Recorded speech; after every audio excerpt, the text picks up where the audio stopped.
my name's Kalpana. Welcome to the FundForum CEO Breakfast Club. Today I've got here with me Martin Gilbert on my right, CEO of Aberdeen Asset Management, Matteo Perruccio, CEO of Hermes BPK Partners, Mike Taylor, London Pension Fund Authority CEO, and Shiv Taneja, Cerulli Associates Managing Director. We're going to discuss today some of the best investment and business ideas. Maybe, Martin, if we start with you, what you think some of the key trends are and what's worked for you as a business over the past few months. Yeah, I think the main trend we're seeing as a business is definitely the investment community going global. So all our flows that we're seeing are going into global products, so either global equities or global emerging market debt or global or GEM, basically. So I think that's the overriding trend. We're seeing a big flows going into global products. Okay, and Matteo, what sort of trends are you picking up on, and where do you see some of the key investment opportunities? Yeah, I mean, I can speak to two different areas of asset management. In the alternative space, which is my company, the trend we're seeing is mostly, we're predominantly institutional, so I'm commenting on institutional, not retail. Sure. Institutional investors, pension funds are clearly looking for absolute return. They're trying to make up the deficits that were created post-2008, and what we're seeing is a move, a great degree of interest in hedge funds, a renewed interest in hedge funds, but I think the approach has changed. A lot of the institutions are starting to look for teaming up with advisors to build portfolios, partially direct, partially bespoke. I think there's less and less of the sort of commingled, buy off-the-shelf product decisions. Sure. Hedge funds have had a bit of a bad reputation in the past, and how does it stand now? Are investors a bit I would be remiss if I didn't say it was unwarranted bad reputation. And sitting with some of my relative return colleagues, I think they would agree that they might have wanted their own investments in hedge funds in 2008 as opposed to being in equities or in fixed income. But I think the truth is there's a lot of misinformation, and I don't know what people mean by hedge funds. It's not an asset class. It's made up of lots of different. There were definitely behaviors that were inappropriate and egregious, but I think that was across the asset management industry in general. And I think it's improved measurably. I think it was a very good thing. 2008 was a good thing in the sense that it was a culling, I think, of the two extremes of the industry. Sure, of course. And obviously we've got Mike Taylor, and he can speak from an investor perspective. I mean, what do you think of the hedge fund arena, and also just what Martin was mentioning about investing globally? Well, as far as global investing goes, yes, we went global about 5 or 6 years ago. The issues for me globally are more around how do you ensure you're a long-term responsible investor, which is my board's philosophy, and how do you pick up the environmental, social governance issues, particularly when you've got lots of overseas stocks. That's the biggest issue for me there. As regards the alternative space, yes, we've done most things in the alternative space to get diversification. We have hedge funds in our portfolio, we have hedge funds direct, and we have hedge funds used by our mainstream fund managers as well as part of our LDI strategy. So I'm pretty confident in most of that. We've done the due diligence with them. We don't invest in anything we don't understand. That's a key principle as far as I'm concerned. Sure. And Shiv, obviously you're coming from a research perspective. What does the research say? What are some of the key issues that you're picking up in terms of going forward? Yes. Well, I'm in the fortunate position of not having to do as I say, because I don't need to do, but we do say a lot. I'll make 3 points, really. One is the broad global marketplace, where the good news story is that we're back to pre-crisis levels in terms of global assets under management. We've just done the numbers for the end of 2010. We're up back at about $53 trillion of assets globally, and that includes all assets, whether it's long only or hedge as well. The not so good news, I suppose, would be the fact that profitability and revenues are still under pressure. if you compare those numbers to 2007, we're well off the highs that we saw at that point in time. But there's an interesting sub-story that's coming out of that, and I think that's slightly different from what we saw 2 or 3 years ago, was there are a small number of firms that have done spectacularly well over the last 12, 18 months. But I fear to say that there are a large number of firms that haven't done so well. So there's a polarization, I think, that's taking place within the marketplace. And to Martin's point about global, clearly global, GEM, some of the points that you made, have done particularly well. But they've tended to coalesce in a small number of funds for a small number of companies. And I think that's going to be the crucial aspect of this marketplace. It's not a case of everyone's a winner anymore. And I think whether it's at the retail or wholesale level, or whether it is indeed at the corporate level, the levels of or the factors that are being applied to the success of the industry are now much more focused than I think they've been in the past. Yeah, I think it's a really good point. There is great diversity, isn't there, in performance of asset managers. So you get the situations like Aberdeen, shall we say, which is closing to new money. In Asia, we're already closed. Emerging markets, we're already closed. And we're going to have to close global by the end of the year. Sure. So it is, as you say, big flows to a relatively small number of asset managers. And even the retail flows, those are the institutional flows, but even the retail flows are very, very concentrated to a small number of fund managers who have a name in that particular area. It might be equity income, shall we say, and that all goes to Invesco. And so you're absolutely right. It is. And some are doing, as you say, spectacularly well, and some it's interesting. Not doing. You know, it's the same. I don't know what conclusion to draw from it, but it's the same phenomenon in the alternative space. Yeah. In both the fund of hedge funds, in the U.S. picked up much faster post-2008 crisis, and it really, I think, probably 70% of the flows went into 5 or 6 fund of hedge funds. Right. And we're seeing the same thing at the hedge fund level, which is a disturbing trend in the hedge fund industry for us, is that you've got these mega funds, the really large macro and CTA funds, which means has implications from an investment perspective of crowded trades, one, and it has an implication for investor concentration for the investors, because I think they're buying diversified portfolios. But if you look across sort of the multi-managers and hedge funds, you're finding that they've all got major positions in these 5 or 6 big names. No, I couldn't. Same with our business, our multi-manager fund of hedge funds business. It's exactly the same. It's all in big positions in some of the very big hedge funds, which makes it very difficult for them to perform, I think. And we're seeing that. We're seeing a bit of underperformance, shall we say, in the big names, I think. I think you're absolutely right. And I think what that's causing is a bifurcation of the industry into people like ourselves, for example, on one end of the spectrum, which are more boutique, and so are coming down the size scale and looking for sub-1 billion funds where we think there's alpha. And the big guys that have to put a $100 million ticket to work have no choice. You can't put it with a $200 million manager. So they've got to go. And so there's this sort of forced bifurcation. Yeah, definitely. I wonder whether you see a parallel situation in global equities as well, in that we've got a number of global equity managers, virtually all concentrated at the large cap end of the market.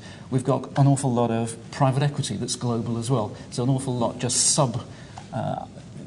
quoted level, but we've got very little at the bottom, the small cap global or the mid cap global, and I think that's an area which we're finding difficult to find managers who've got experience there on a global great scale. Value in that area as well. I mean, that is where the value is. And it's not just emerging markets, it is truly global. It's global small cap or Asian small cap or GEM small cap are great products, I think, for the future.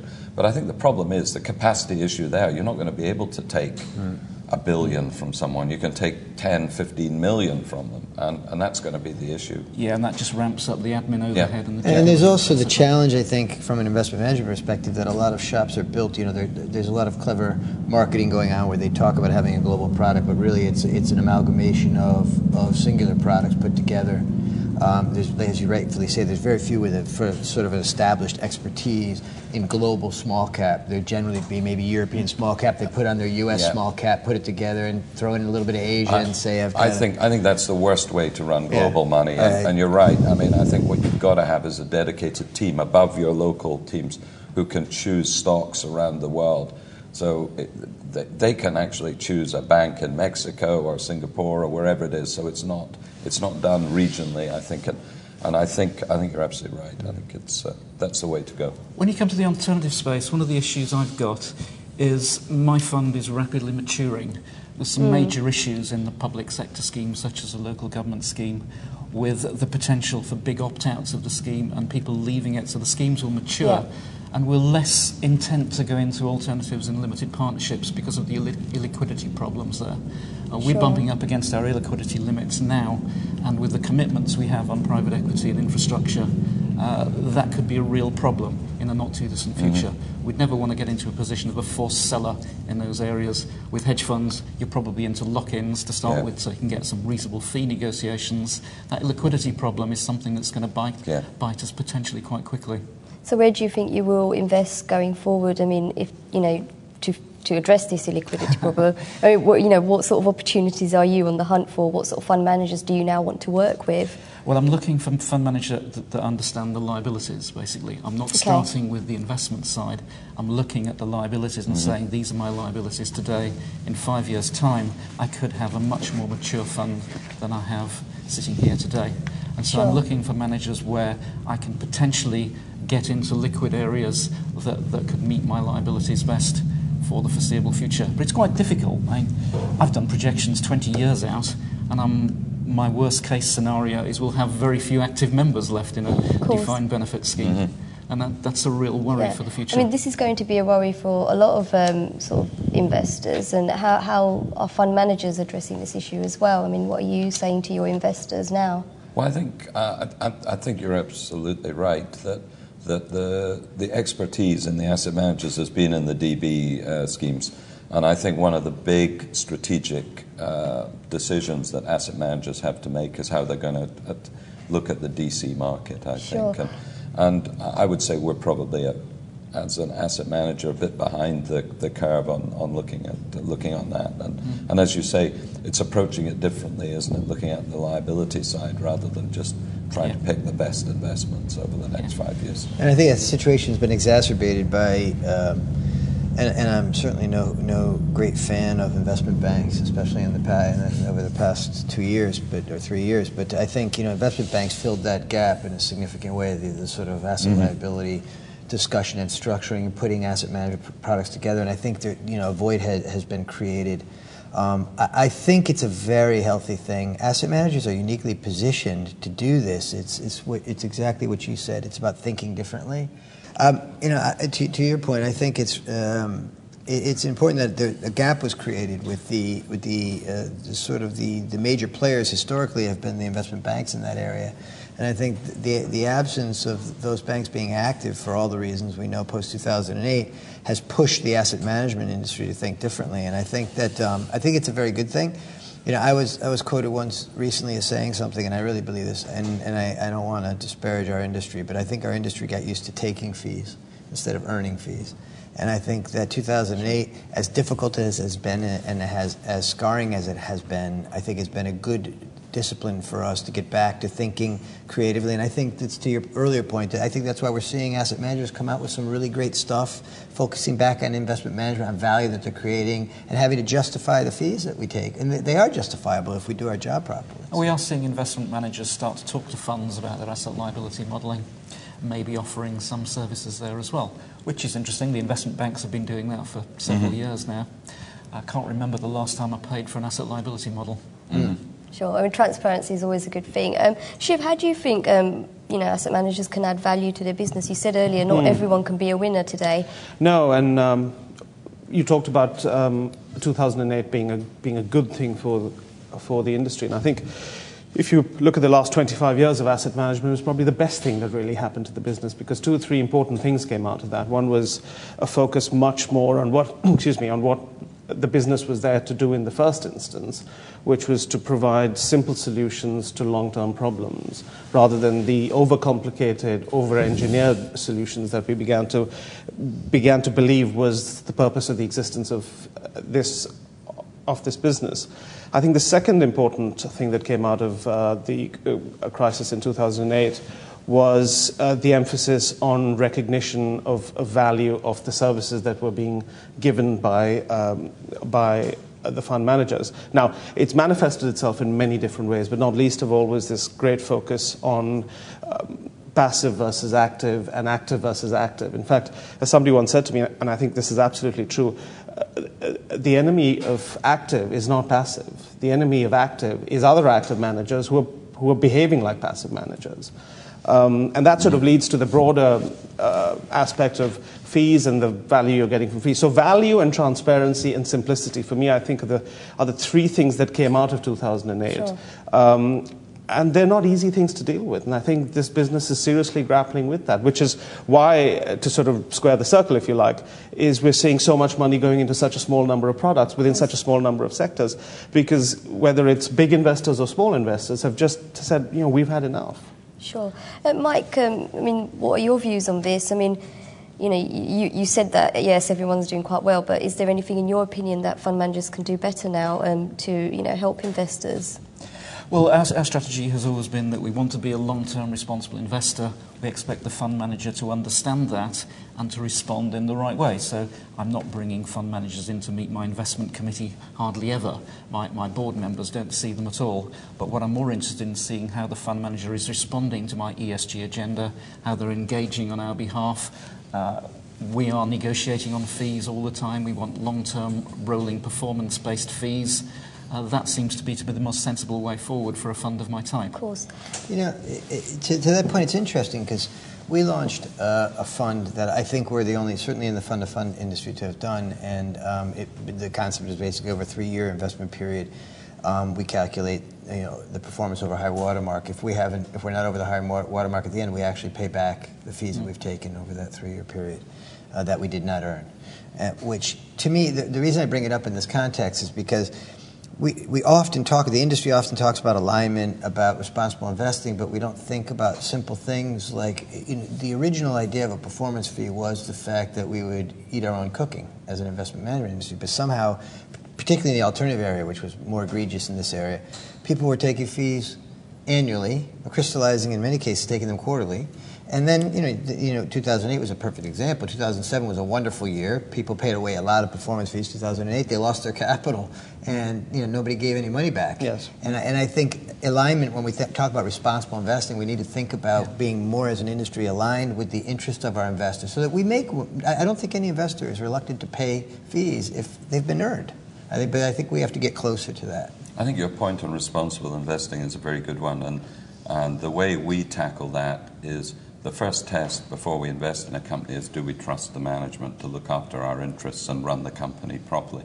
And if they don't pass that test, we don't buy the stock, even if it's a big part of an index or whatever. I think that's the key, is choose management teams who are going to look after your interest and run their company responsibly. Sure. Just before we also wrap up, what I'd like to sort of just take from all of you is just one of the key, one key challenge that you see going forward. If you can all just sort of put forward one of the biggest challenges that you're now going to face in the next few months. I think capacity issues with asset managers, I think is where I see our issue, just not being able to invest the money, and I think if you're running your business properly, you just have to say you can't take it. Sure. So.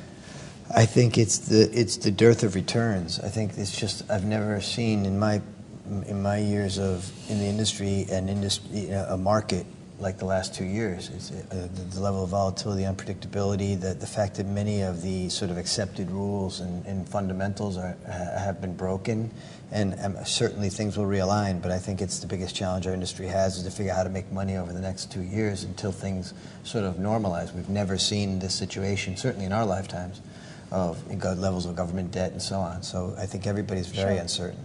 Sure. My biggest challenge is understanding how my liabilities are changing almost on a quarter-by-quarter basis. My liabilities were fairly fixed until recently, but now I'm really concerned that I don't know what my liabilities are over the next 5 years, and whether you should just hedge for your over 75, say, your pensioners over 75 because they've got 10 to 15 years more life expectancy, whether I can take a risk with the other pensioners and members of the fund. Those are the big issues for me. Sure. Shiv, what do you think some of the key Oh challenges dear, I are could for give you people? several, but let me give you one or two. Distribution, by far and away, I think, is the biggest challenge for the asset management business, whether you look at it at the institutional level or whether you look at it at the wholesale retail level. And I think that's also been the weakest link in the value chain of the business. 25, 50, you can take the time frame you like. This business has grown exponentially. It's done phenomenally well for all of the issues that it's had to deal with. But to be honest, in all of that time, distribution has remained the weakest aspect of the business, and it continues to be that. This industry could be twice as big and twice as profitable, but for the fact that I think if you look at it in terms of the overall range of what is on offer, distribution is the problem. So that would be one of my points. And I think the other point that I would make to you is, it was touched on briefly previously, is where are the returns going to come from? Because there's been this overemphasis on, first it was global absolute return, then it was global emerging markets, then it was something else. And I think there's this sort of run in a direction and then run in another direction, which has become a real problem for this business. I'm not sure I know what the answer to that is, but I can certainly tell you what the problem is. If you find out, let us know. Well, that's excellent. Well, thank you so much. That's been great. Thank you. Thank you. Thank you.